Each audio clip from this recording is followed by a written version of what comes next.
Welcome to the Big World Made Small podcast for the adventure traveler. I'm thrilled you're here. My name is Jason Elkins, and in addition to being your host, I'm also a former U.S. Army paratrooper, third-generation commercial hot air balloon pilot, paramotor pilot, ex-Montana fly fishing guide, advanced open water scuba diver, and a full-time nomad that's visited more than 30 countries on 6 continents. As a seasoned adventure travel expert with a passion for creating and sharing meaningful experiences, I'm on a quest to impact the lives of adventure travelers, the tour operators they rely on, and the communities that host them. Every week, I bring you exclusive interviews with fascinating adventure tourism experts who have agreed to share their personal stories, favorite destinations, and some invaluable travel insights they've picked up along the way. We'll enjoy a casual conversation, create some connections, and likely share some laughs. It's my hope that by the end of each episode, this big world will feel just a bit smaller. Let's get started, shall we? Welcome back, everybody, to another episode of the Big World Made Small podcast for the adventure traveler. Happy to have each and every one of you back here with us today, and very excited. We've got Julia Nesbitt here. She is the director of the African Safari Company.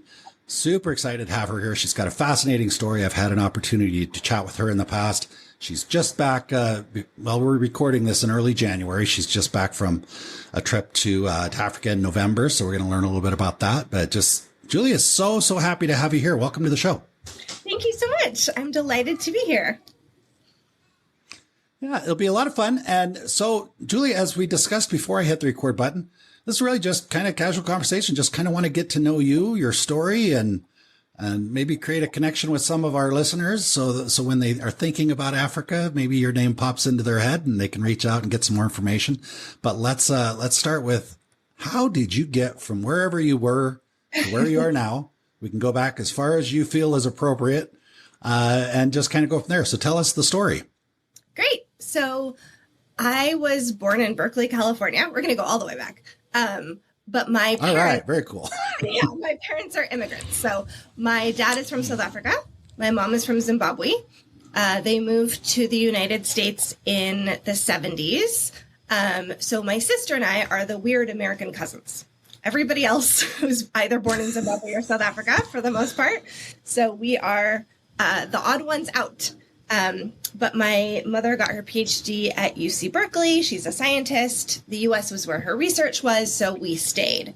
I was actually a professional ballet dancer, and I studied French at university. Oh, wow. But I always went to Africa my whole life. We would go back and spend time on my grandparents' farm in Zimbabwe, spend time with family in Cape Town and around South Africa. And I always had this love of travel. And I think having immigrant parents who love to travel set me up for it. So I fell into this industry because, first and foremost, I love Africa.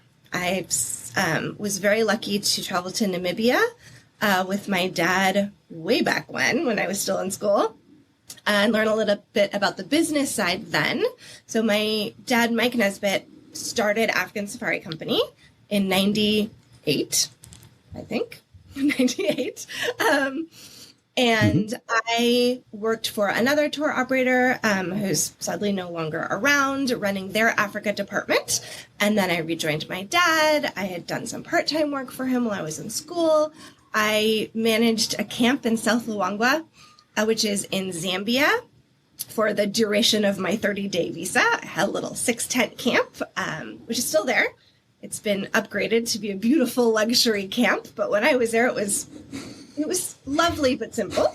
And I think it's so important. I love travel. I love Africa. I love the people and the communities. Conservation is so important. And for me, it is an incredible opportunity to make people's kind of bucket list dream come true, while at the same time promoting Africa as a destination, because Americans in particularly, we don't get a lot of good information about Africa here in the media. Yeah. I'm curious, how old were you, like, the first time you went to Africa? Was this something you started doing right away? Do you even remember the first trip? No, my very first memories are in the garden in my grandparents' farm in Zimbabwe. So I literally don't remember a time without Africa in my life. So I guess for you, I'm guessing then a trip to Africa probably never really felt exotic to you, did it? It's just kind of like going home. No, it definitely feels like going home, particularly places like Zimbabwe, where the accent is very familiar to me. Cape Town, where I have a lot of friends and family still. One of my colleagues lives there, works there, and we're in touch every day. No, I mean, when I when I went to Paris for the first time, that was very exotic to me. When I went to Mississippi for the first time, I think that was the most exotic place I had ever been in my life. And it might still be the most exotic place I've ever been in my life. And I got back from Rwanda, so, you know. That's very cool. What are your favorite, I mean, other than kind of nostalgia, you mentioned you've got friends in South Africa, a lot of memories. Other than those things, and maybe to help other people understand a little bit about Africa, what are your favorite 2 or 3 things about, and I know Africa's huge, and I know this is a tough question, but what are your favorite 2 or 3 things about Africa in general? So, yes, Africa is a massive continent. There's 52 countries. There's hundreds of thousands of dialects, cultures. For me, it is the wildness. And it is being out in these vast, empty, remote places where sometimes they are reclaimed from human habitation. Sometimes they were never inhabited by great amounts of humans that we have now. So being out in the bush, my number one thing. I could go on safari game drives every day for a year and not get enough because every day is different in the wilderness. And that's true anywhere you are. And the other thing is the people. The people are phenomenal. In general, obviously, there are so many different cultures, so many different belief systems and languages and traditions and food. The food, also amazing. But it's incredible to learn, to meet people and to learn from people. And that's one of the best things about travel in anywhere in the world, I think. And Africa is no exception. What do you think the biggest, because you may have touched on it already, just was any one of those 3 things. What do you think the biggest misconception is for, you know, the typical, maybe a person you speak with the first time or typical, and that may be different than the typical American tourist, but what do you think the biggest misconceptions are? For me, it's the biggest misconceptions are, well, there's 2 actually, big ones.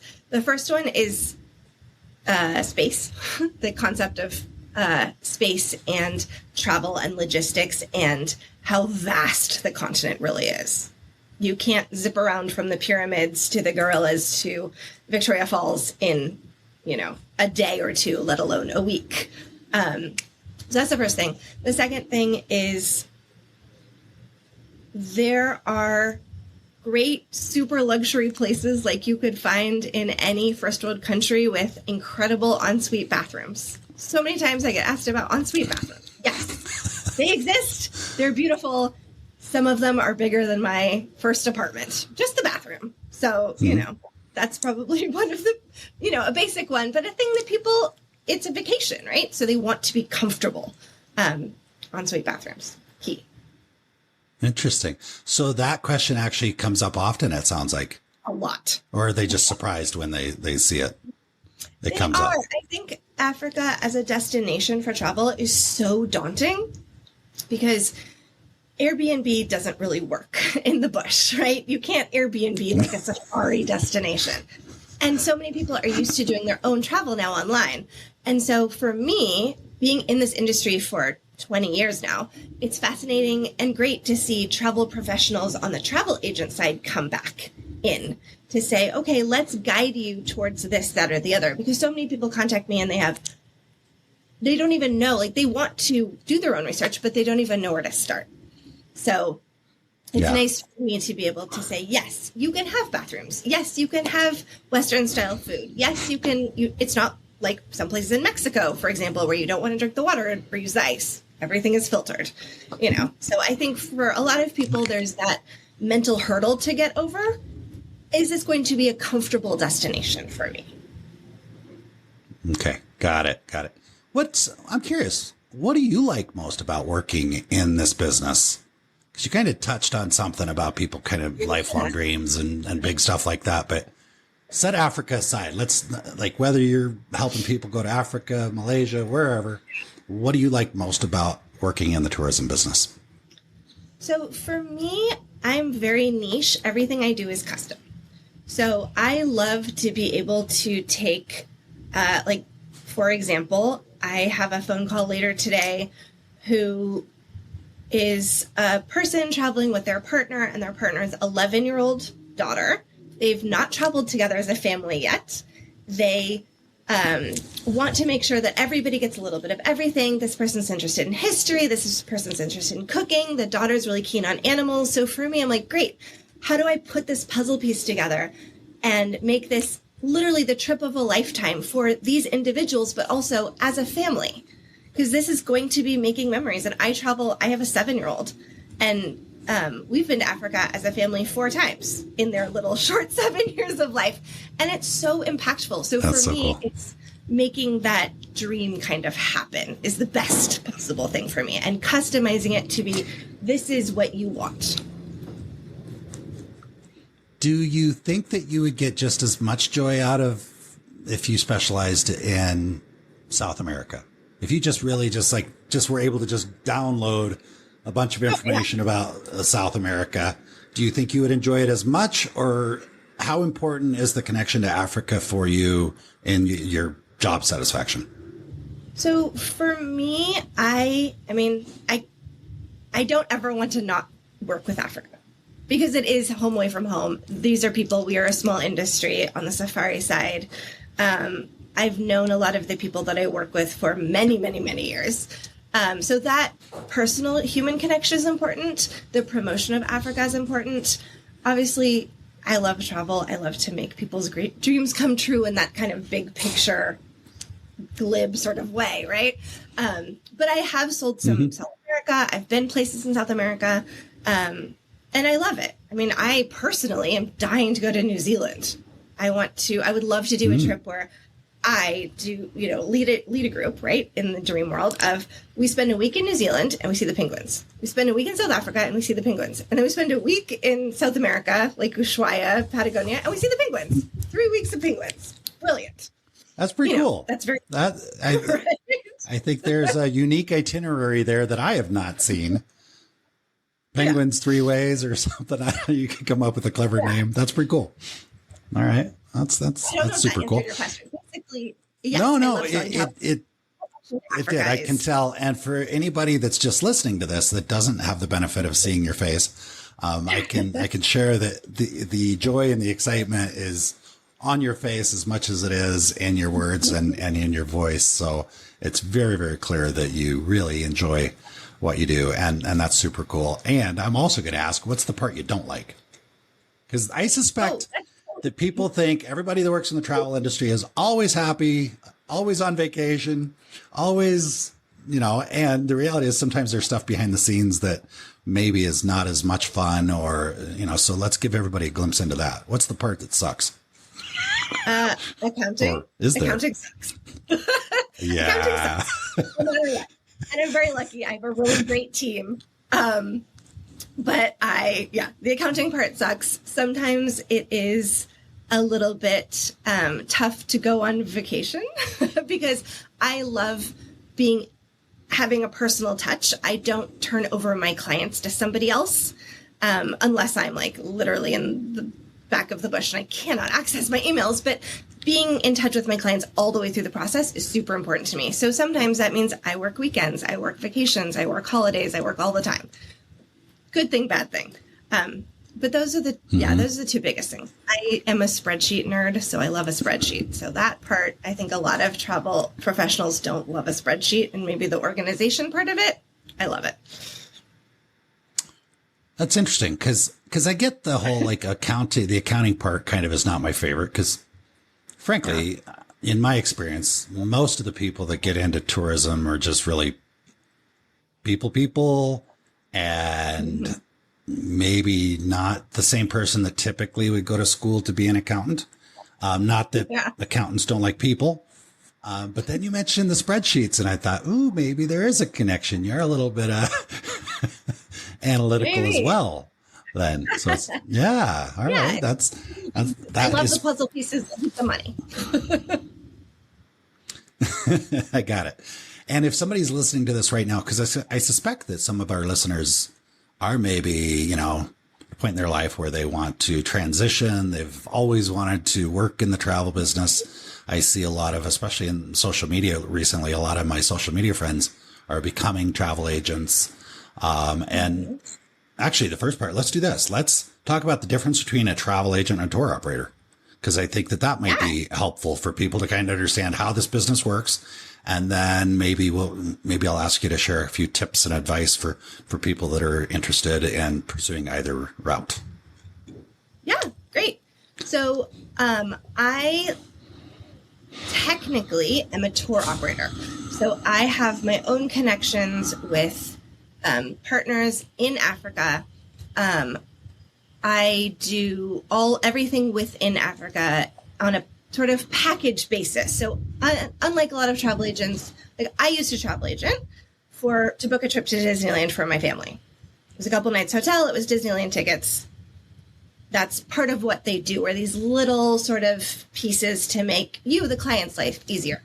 For me, and because Africa is such a sort of difficult, far away place to manage, I have very strict parameters. So 7-night minimum. I have I do all of the transfers, all of the light aircraft flights, all of the touring, all of the accommodations. I include taxes, conservation fees, park fees. All of that stuff is included in what I do, because you can't have one thing without the other, right? So I'm not going to send somebody half prepared for their trip. So I have a very similar process to when I work with travel agents, which are about 40% of my clients, and when I work direct with clients. You pay the same. It doesn't make a difference in terms of, the money side of it, I would say. The really good travel agents that I work with do charge a planning fee. As a tour operator, I don't. It is becoming more, not in Africa so much that I know of, but in other destinations, like apparently Japan, their tourism industry is booming to the point where even the DMCs are starting to take travel planning fees, which is fascinating. And the DMCs, let's do this. Let's, for anybody that's listening that has no clue what you just said. Oh, yes. So a DMC is short for a destination management company. So that is part of what I do. So I work with DMCs who are based in Africa. Those are your people who I've worked with for many years. My contacts, they only work within the industry. You can't work with them as an individual. And they have 24/7 on-the-ground emergency contacts. And that's huge, especially for people coming from the U.S., because it's so far. I am based in the U.S., so I am available. So they're kind of your boots on the ground. They're my boots on the ground. Basically, they're the ones there. They know the people, everybody on the team by face, the transfer drivers. They're setting up everything, making sure that you, as an outbound tour operator, look really good. And which is appropriate because you're the one that found them and created and nurtured the relationships. So that makes sense, as opposed to somebody in Milwaukee, Wisconsin, trying to reach out to somebody that's, has a bunch of contacts on the ground in Zambia, for example. They can work with you because you're actually in the, you're doing your thing, which you're really good at, and they're doing what they do. They're really good at, and you end up with a complete package deal. This is the tour that I've put together for you. And it's important to mention that you may be working with multiple destination management companies for one tour. So it's not just literally the middleman between a destination management company and the client. It could be 3, 4, 5 different destination management companies that you're working with to put together a comprehensive package. Is that correct? Did I say that right? Yes, that's absolutely correct. And also, it's so much relationship based. So even working with the DMCs, I have clients who have a special request or whatever. So I will work directly with my contact at a safari lodge and say, hey, this guy wants to propose to his girlfriend. What can we do? And work one-on-one with them. I've been there. I know them on the ground. So we have that relationship-based.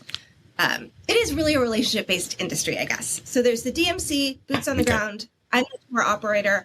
I put everything together, make it a seamless experience for the client. And in terms of the travel agent side, I do a lot of education. And we're actually launching our travel agent portal as part of our website on African Safari Company next month, I think. Fingers crossed, next month. And that agent portal will have things like education, cheat sheets, lookbooks. I'm doing a series of webinars every month. I really love working with travel agents because they know their clients really well. And I appreciate their insight to say, okay, this client has traveled with me to the Bahamas. They've traveled with me to Paris. Here's what they like. Here's what they don't like. What can we do? And then I get to have these really great relationships with the travel agents as well that their clients benefit from. What I just heard, I'm curious what your take on it is, but what I just heard was that oftentimes the travel agents have these really good relationships with their clients. You have these really good relationships with the suppliers, the destination management companies. And since both you and the travel agent work in the same industries, a lot of the same language, the two of you can then come together and almost just help make the connection happen, right? Is that a good way to kind of describe how that? Yeah, it's definitely collaborative. There are travel agents who specialize in Africa, and they make their own connections, and they wouldn't necessarily work with somebody like me. But the travel agents that I work with are typically, they do the whole world. And so their strength is being able to be flexible and do the research and to be able to offer to their clients. Find people like you. A variety of places and find people like me, where my strength, my scope of knowledge is very limited, but very deep. So I know a lot about a very small niche in the industry. Yeah, no, that's very cool. So what's your advice? Like, so somebody that just listened to what you just shared, what we shared, and just thinks, okay, I don't know which direction I should go, but I definitely want to be involved with helping people have these amazing experiences like we were discussing earlier. I know it depends on the person, but what's your general advice? Where's a good place to start? My general advice, first place to start is and to be fair, I've never been a travel agent, so I don't actually know a lot of the ins and outs of that part of getting started. But a lot of it is, which I think is true in a lot of industries, it's all about you. You have to market yourself. Why do you want to do this? What do you do? I mean, going back to the question you asked earlier, I sell Africa because I love Africa, and I'm good at it because I love Africa. You can tell that I'm passionate about it. I love traveling there. I couldn't sell, South America, sure, but I couldn't sell, I don't know, Denmark the same way. Be careful. You couldn't sell what's that? I love to go to Denmark, but I've never been there. So for me, it's about knowing. What do you know? Do you love weddings? Do you come from a wedding planner background? Plan honeymoons, plan destination weddings. Do you have kids? Maybe look at focusing on kids travel. Do you love luxury 5-star spas? There is a market for everybody. And I think starting out as a travel professional, find good partners, consortiums, some sort of network, and find who your client is going to be, because your clients are going to book with you because they like you. Ultimately, what it comes down to. If people don't like you, they're not going to book with you. And if they don't think that you know what you're talking about, they're not going to book with you. So, well, the cool thing about travel and tourism, though, is it does have a tendency to self-select people that are typically interesting, outgoing, curious. Curiosity, I think, is the biggest thing. So if you're passionate about traveling to a particular part of the world, or putting together events or whatever, you've got a certain level of curiosity and probably are fairly extroverted and probably can make some friends and make connections, or you probably would be interested in something else. I don't know that. I just had a lot of probablys, a lot of maybes there. And I'm curious, what do you think about, so what you just kind of described was kind of the entrepreneurial type of, okay, I'm going to start my own business. I'm going to join a consortium of travel agents and kind of trying to figure out how to market myself and connect with the friends I already have and maybe connect with people like yourself. So that's definitely the kind of independent type of role. And then there's also, a lot of the folks I've been speaking with are talking a lot about how it's been a challenge finding staff, finding people, finding trip planners, finding, people to join their teams in more of an employee type of role where maybe someone, I'm not going to say they don't have to have a lot of experience necessarily, because they might, but maybe it's a little bit more of a traditional, like it's a job, it's a travel job, it's a really cool job. You're planning cool stuff. But as opposed to being an independent person trying to build your own travel agency, you're coming to work maybe for, someone like yourself. Or so what are your thoughts on that? And what advice would you give to somebody that doesn't necessarily want to start their own business, but would like to find a job in the industry? That's an excellent question. That's a tough one because there are so many small travel companies, and so many of it, I get inquiries from people who are looking to relocate to America from Africa, or have recently relocated and are looking for a job in the travel industry. And I think it kind of depends on what type of company you're looking for. Like if you're looking for one of the big ones, like say, I think like any job, it's about finding a good fit. REI Adventures, big company. They're about active group travel, right? In a nutshell. So if you find that you like that kind of thing, then you would be a better fit, regardless of your travel experience. Honestly, I think if you can find some sort of commonality between your experience and what you like and the ethos or mission statement of the company you're applying to, honestly, I think that sometimes can be more important than if you have experience in the travel industry. If you want to be in the travel industry, yes, you should have a passion for travel. Basic. But beyond that, and I think also a lot of companies now, as we're expanding, we want to hire people and we need to figure out how to train people. Because so much of, for me, especially on the Africa side, a lot of my peers are like me. We're small businesses. There's 5 people on my team. Small businesses, most of what I know is up here. It's not written down. I don't have, there's no notes. There's none of that. So for me, putting this agent portal together is actually really cool because it's the education side of it, which I mostly just do off the cuff. Clients call me and sometimes they're like, it's been half an hour. I don't want to take up your time. And I'm like, no, I have 27 more important things to tell you. So, I want to, the education aspect I think is really important. And I think if you are looking for a job, look for a company who has the educational training in place. I think that's really important because it shows that they know how to train you. Because I didn't get any training in my first job that was not, my family company. My first job that was like, okay, we're going to train you. Oh, wait, we're really busy. That's it. And there was no training. It was like a lot of learn on the go. And I think if you can find a company who has a really robust training schedule and educational database sort of thing, it also shows that they want to grow. And a company that wants to grow is good for you as an employee because it gives you an opportunity to grow. Yeah, no, absolutely. I think that is really, really good advice.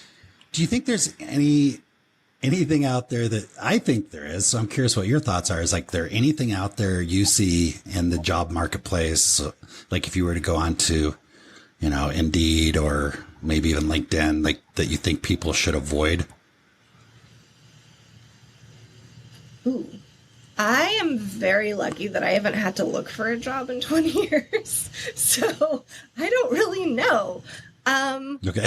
I mean, yeah, I think the one thing. Well, we can move right along. And let me mention. Yeah, go ahead. Well, I was just going to say, I've noticed, because I spend a lot of time reaching out and having conversations with folks like yourself and just kind of paying attention to what's going on. And I see some of the job postings are kind of just vague, like, oh, you're going to be this travel planner and you're going to do all this amazing stuff and it's going to be so much fun. And what's required is that you have a high school degree, you're 18 years old and you've got access to a computer and that's it. And sometimes I wonder about those, to be honest with you. And then I see a lot of my friends on Facebook are like, oh, I'm a travel agent now. And then the next week, their very first post is, I can help you be a travel agent too. And you should come join. I've got this great organization, low fees and this and that. And you should join. And 90% of what I see them promoting is to get other people to come and join and be travel agents as well. So I don't know all the details. I haven't talked to anybody in depth about any of that stuff, but I see some of that, maybe that multi-level marketing stuff that may be lucrative. I don't know. we're not going to have a conversation about the benefits of multi-level marketing. And I think if you really want to help people, if you really want to work in the tourism industry, that's maybe a little different. I haven't seen a lot of successful multi-level marketing organizations in tourism. So I was just curious if you any experience with any of that or thoughts. No, that's honestly, that's really fascinating. The MLM take on the tourism industry. But no, I mean, I think if you want to get into MLMs, that is not the travel industry. That's something different. Yeah. More power to you. Okay, good. I'm happy we to our industry, you know. Yeah, no, that's fascinating. I haven't seen any of that stuff. But like any job, right? Do your due diligence. See who's paying your bills. Yeah. See what's gonna, see what the company stands for. Every company stands for something, even if they say that they don't. Everybody stands for something. And I think that, especially in this day and age, it's really important to put your values where your money is and put your values where your mouth is. Yeah, no, I agree with you. Agree with you completely. You said you've got a team of 5, roughly 5 at any. I mean, I'm sure that maybe fluctuates at times. Do you all work kind of in an office together, or are you doing the remote plan? Is everybody working remotely? I'm just curious. So we, last year, it's now 2024. Last year, we had a bit of a change up. So my dad retired after 50 plus years in the travel industry. And I, as African Safari Company, joined a company called Travel Theory Portfolio. So under that umbrella, there's 5 of us currently. They do the whole world. I do Africa. We share accounting, the things that I don't want to do. We recently hired. Yeah, it's great. So we recently hired somebody who's going to be doing social media for both African Safari Company and for the Travel Theory Portfolio. And they have bigger stuff. They have a whole other thing, because I also hate, which I forgot, social media. So yeah, outsource social media. We are not in the same office together. We have, if we want to be real fancy about it, we have offices in 3 states and 3 countries. But really it means that we're just scattered all over the world, So, and it works really well. No, that's cool. It's great. I love it. I would think that would work quite well for, tour operators like yourself. It's hard to justify having an accounting person for one, tour operation business or a social media manager necessarily. So when you can add, bring 5 or 6 different operators together that all have kind of similar standards and thought processes, that's pretty cool. Where are you located? Where do you live? I am in Portland, Oregon. All right. All right. Very cool. Very cool. So let's see. We discussed quite a bit about you, definitely a lot about your business. I think you gave a lot of great advice, and it wasn't my plan to discuss job searches and stuff like that in the industry, but I just, I sensed that it was something that you could add a lot of value. So I appreciate that. And I want to make sure we cover anything else that's important to you, but I want to ask you, like, is there a country in Africa that you think generally is the best first destination for most people? Or am I just smoking crack when I think that might be a possibility? Can I give two answers? There's two answers, basically. You can answer any way you want. All right. Two answers, two clients. The person who has a little bit of a higher budget and has watched every single BBC, Animal Planet, Discovery Channel documentary about the Great Migration in the Serengeti. That person needs to go to Tanzania, because anything else is not going to live up to their expectations of what they've seen on TV. And we are all armchair travelers in our own way. You know, every travel professional I know loves to armchair travel. We love to watch shows about other destinations or our own destinations. Yeah. So I love it when people come to me and they're like, well, I've seen the Serengeti and the hot air ballooning and I have to do it. And I'm like, great, that's what you have to do, because that's your expectation. If people come to me and they say, okay, I don't really know what I want to do. I don't have a preconceived notion. I like a little bit of everything. I like a little wildlife, a little culture, a little food. South Africa. They have a first world infrastructure. Yeah. They're the only country in sub-Saharan Africa to have that kind of infrastructure, because they are so far south. They have an incredible climate. It's more Mediterranean and less the big, long, rainy seasons. And the wildlife is phenomenal. The conservation stories coming out of South Africa are amazing. Plus, you have Cape Town, which is my favorite place to be, especially in the summer. Great food, great people, fascinating, heartbreaking history, and amazing, amazing people and community projects happening now. Not just in Cape Town, but in Johannesburg, too. Johannesburg has this horrible reputation, but it has, justly, I think, in a lot of ways, and I have family there, but I think that there's some really, really cool stuff happening in Johannesburg these days. So, two answers. I would... Very cool. I would definitely, I love South Africa. I didn't spend a lot of time there, but I did the Rovos Rail from Johannesburg down to Cape Town and spent a little bit of time there. And it was a really, really, the scenery, just the mountains, it really was different than what I expected, and enjoyed that a lot. And now, okay, so the next question, you have to spend 1 month in Africa in only one country. This is just you. This is not maybe for your clients. Maybe you don't even know anybody that would want to do what you want to do. But where are you going to spend your 1 month in Africa? Okay, I have a clarifying question. Do I get to move around within the country, or am I staying in one country? place? Yeah, I don't know. I think a country. You can't leave the borders of that country. You can go any time of year, so you don't have to think about seasonal. I'm paying the bill, so you don't have to think about finance. What are you just like? Where would you like to hang out for 1 month at any point during the year? I would love to go back to Zimbabwe. And why? And spend more time. So that's where my mom's from. My grandparents were born there. We have deep family roots. We have not had any family in that country for many, many years because of the political situation. Just leave it there. But as a country... Do you want to discuss that? No, I don't. Okay. It has incredible diversity in terms of wildlife and conservation.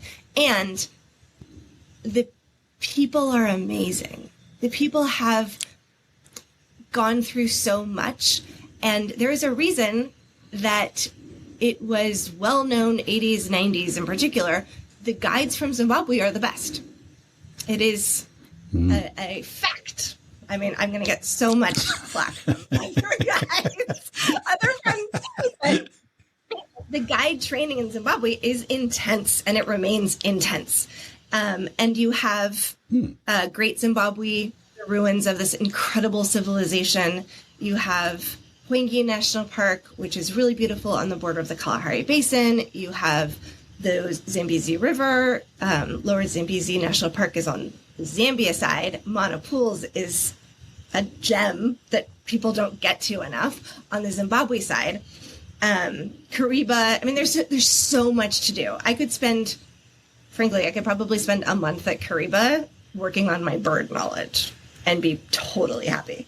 But yeah, I have a soft spot for Zimbabwe because of my background. But it is also an incredible destination in terms of variation within the country. All right. Very, very, very cool. And I guess I'd be remiss. So for client, who's the client that's the right spot for? A lot of people, my most popular trip, and a trip, itinerary that I put together a lot for people who have a little bit more time, is do Cape Town, Greater Kruger, Victoria Falls, and then go into either Zimbabwe or Botswana for a more remote safari destination. So a lot of people do go to Zim for their first trip. It's also very child friendly, so great for families.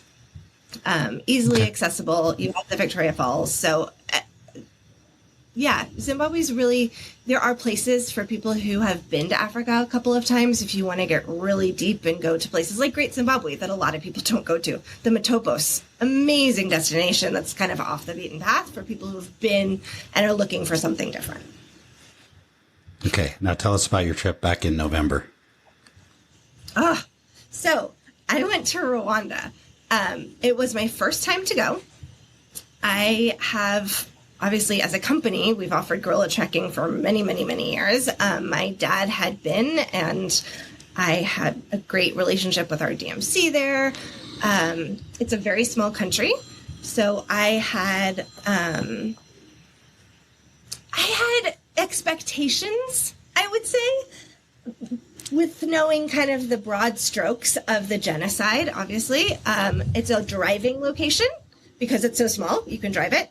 I was completely blown away, frankly. I loved it. My new goal in life is to get everybody I know to go and see Rwanda beyond the gorillas, because I've never been in a country where, and look, depending on who you talk to, the president is a dictator. That is not my place to say.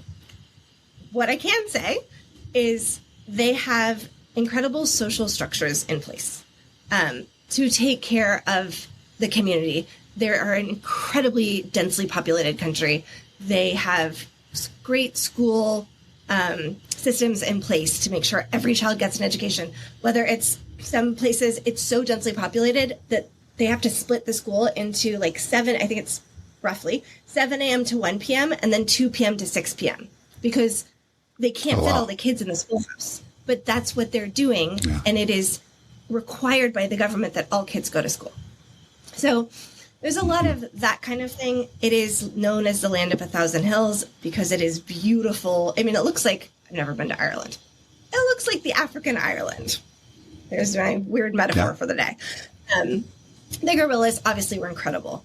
I thought the golden monkeys were a do not miss. They're so cute and they're so relaxed. The chimpanzees were phenomenal. This is my second time doing chimpanzees. It was a completely different experience than what I did in Tanzania. Nungwe National Park is one of the oldest forests in Africa, and it feels like it. You can close your eyes, listen to what's happening in the forest, and I would not be surprised if I opened my eyes and a little velociraptor crossed the path in front of me. It feels ancient. Yeah, it's wild. And then I ended up in Magashi, which is a camp in Akagera National Park, which is, I consider it a conservation success story.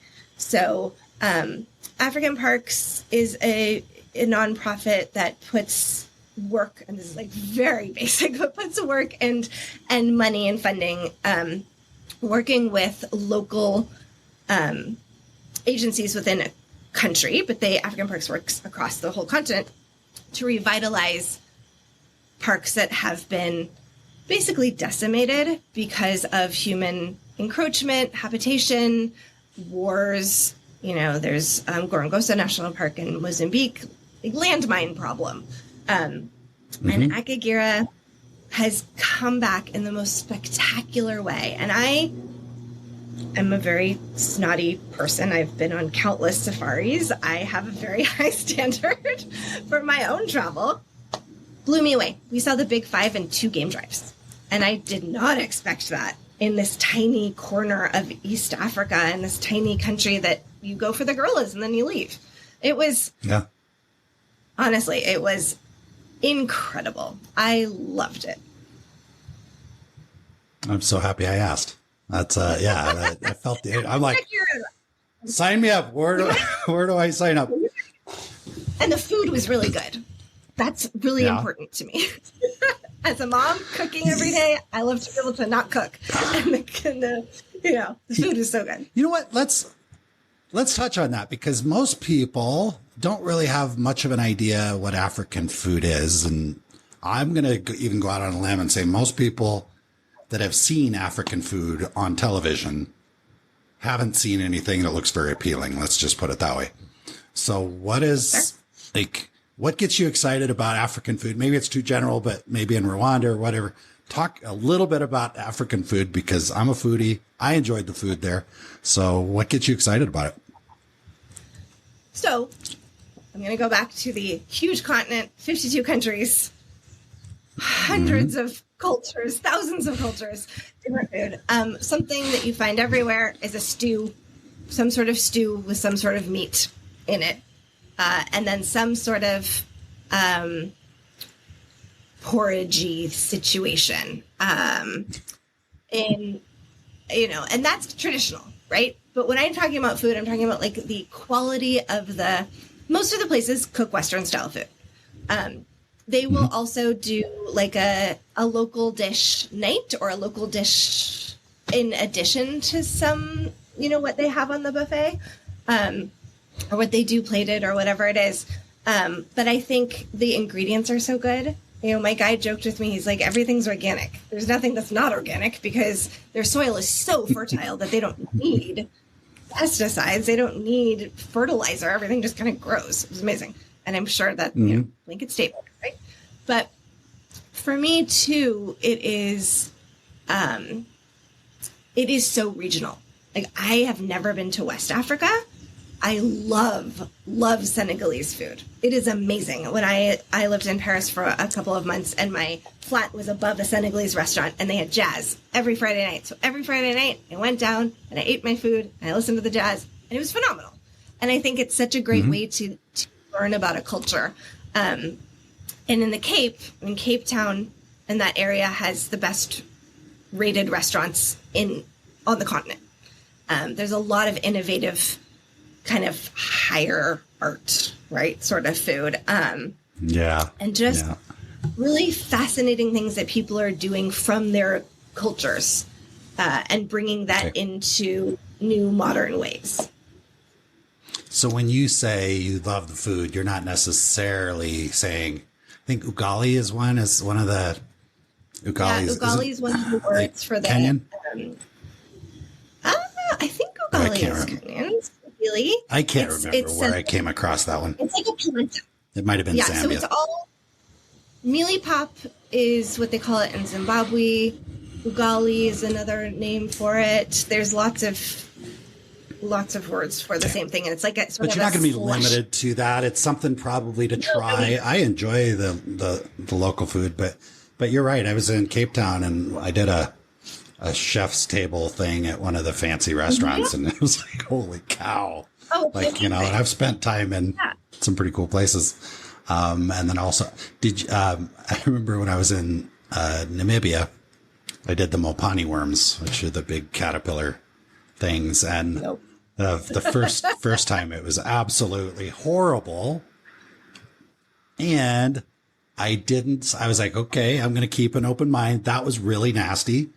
But then I was on another trip with some other tour operators, and we were presented these mopani worms that had been, I guess, fried or toasted really, really well. And actually they tasted like bacon.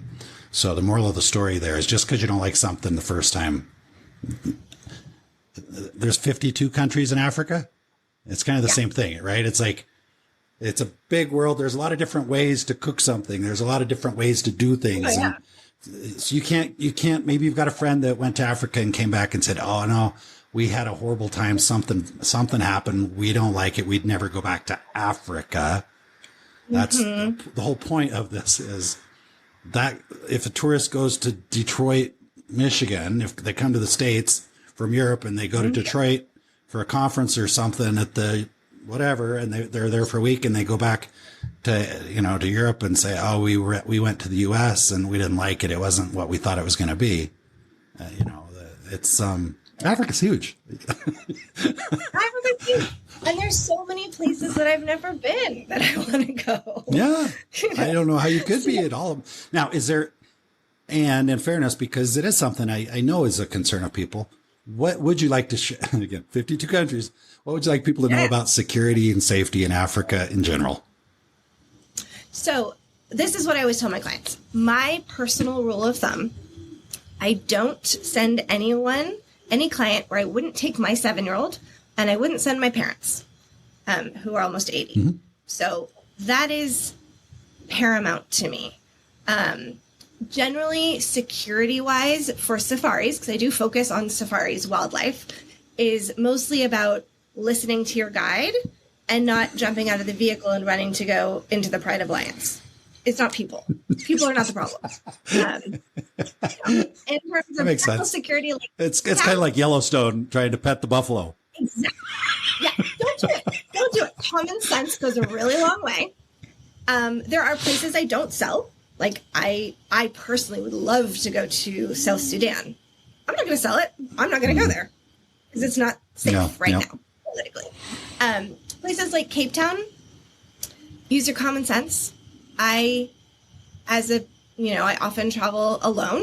As a female alone, I take Ubers because I don't drive on the wrong side of the road. Mm-hmm. It's never ended well. So now I just take Ubers in Cape Town. It's great. I would do the same thing in New York City. I would do the same thing in Seattle. I would do the same thing in Paris. It's about your comfort level and using your common sense and not putting yourself in a situation, where you could be in a place or a situation that you don't want to be in. I don't walk around alone at night in Seattle anymore. And I don't walk around alone at night in Cape Town. Security wise, there are places that I just don't sell, and that takes it off the table. I love that. Two really good points. One is, again, Africa is a very big country. So just because you saw something on the news about maybe South Sudan doesn't mean that that's what's happening in Namibia, which is, 1,000 miles away, whatever. You just have to look at a map. But if you've never been to Africa, you just see on TV, you see Africa. I'm in Colombia right now. I almost pretty much say I live here. I'm recording from Colombia, which is another place that many people think, oh, that's not a place I think is safe to go. I've spent a good chunk of the last 2 years here. I personally have never seen anything that even got my attention. At the same time, I'm not stupid. Tend to not walk around downtown late at night, but I wouldn't do that in Phoenix, Arizona either. Yeah. For me, I'm more worried about opening up my tent in the morning, which happens. It happened to me in Rwanda, actually.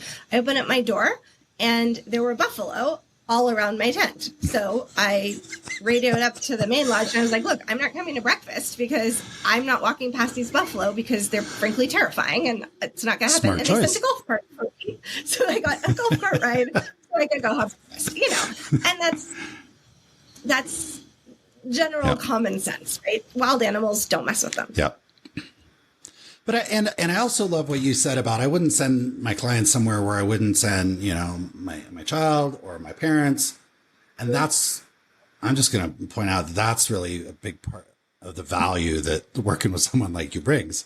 Because you can say that and I can hear you say that. But if I'm going to go do it myself, I have no idea what that means. So I think it is good, whether it's you, Julia, or, someone else that someone knows is very familiar with the area. What a great, great value you bring, because, hey, I can work with you. And I know that if you wouldn't send your parents, you're not going to send me. I don't need to worry about all the specific details about, well, is this place safe? Because you just say, well, I'd send my kid there. Okay, I'm going. And I use I've used the same thing with my kids, with my daughter. It's like having a conversation. Yeah, I would send my daughter. I'd let my daughter walk around that island all day, all night, wouldn't worry about it at all. And okay, assuming I love her, then it's probably a pretty safe place.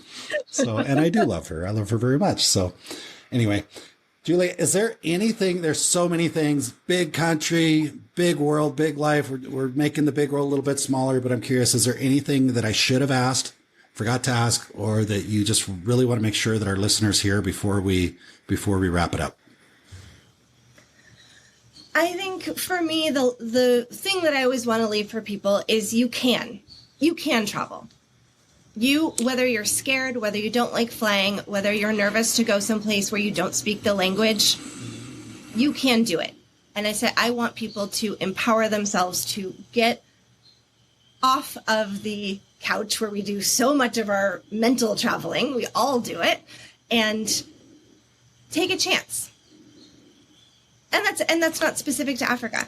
For some people, going to Africa is really scary. For some people, going to New York City is really scary. For some people, going to the suburbs is really scary. Like, whatever your threshold is, it's okay to push it. You can do it. Beautiful. I think that's an amazing message. And as you were saying that, I was thinking, I've talked to a lot of people. I've traveled a lot myself. I don't think I've ever actually ran into somebody, either a client that I helped them book a trip, or ran into, I don't remember anybody ever saying, I went on a trip. I was really nervous. I went on a trip and, well, hell, I'm never going to do that again. No, it's always the other side. I was scared. I went. I didn't think I was going to enjoy it.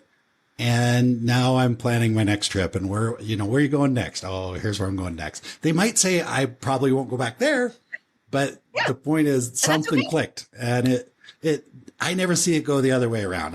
Unless there's something really traumatic happens and they never want to leave their house again. I've just never seen a situation where somebody started traveling and then decided they didn't want to do it anymore. But maybe I'm wrong. Exactly. If anybody's listening to this and has a different experience, please let me know. I'd love to interview you for the show. Absolutely. Julia, thank you so much for sharing your story, your experiences, your knowledge. We're going to have your link to your website in the show notes so people can reach out to you, see some of the cool stuff you're doing. I can tell that you're the type just probably happy to speak to anybody that's considering a trip. And I trust you're going to take amazing care of them. And look forward to working with you on future projects. I was going to say future projects in the future. I'm just going to go with that. So, Julia, thank you so much for joining me. Thank you. It's been a pleasure. All right. Thank you so much.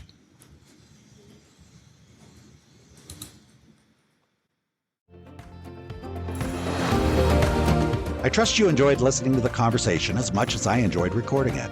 If you're enjoying the Big World Made Small podcast, please take a moment to tell the algorithm by subscribing and posting a review so that others can benefit as well. I also invite you to take a quick trip over to bigworldmadesmall.com and join our private adventure travel community to receive new episode notifications, special access to our guest experts, and perhaps even some exclusive partner offers that we haven't discussed on the podcast. I'll publish another episode soon. Until then, keep exploring. It's the best way to make a big world feel just a bit smaller.